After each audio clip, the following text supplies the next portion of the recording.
Hello hello finance. இந்தாமா. என்ன பாக்குறீங்க? பானிபூரி ஒரு பிளேட் போடுங்க. 20,000 லஞ்சமா பானிபூரி போட்டு தரணுமா உங்களுக்கு? ஹலோ, இவன் வேற மாசம் மாசம் பெல் அடிச்ச மாதிரி கரெக்டா வந்துடுறான். வியாபாரம் ஆகுதோ ஆகலையோ. வாங்கக்கா. என்ன வாங்கக்கா, உன் கூட வந்து கொஞ்சம் பேசவா வந்திருக்கேன். சட்டுப்படின்னு ஃபைனான்ஸ் காசு எடு. என்னக்கா?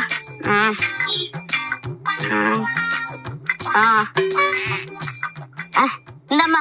சரி, ஒரு சீப்பு வாழைப்பழத்தை எடுத்து இந்த பேக்ல போடு. இது வேற மாசம் மாசம் தண்டாளு வரும். போடு போடு. நசிக்கிற கொஞ்சம் பார்த்து. காசுல ஒண்ணுல போங்கம்மா. அத்தை. ஓ நீயா? நீ என்னடி கை தட்டி காசு கேக்குற? சும்மா ஒரு டிஃபரெண்ட்டுக்கு. நல்ல டிஃபரெண்ட். அத்தை, என்ன தோசை? நெய் தோசை.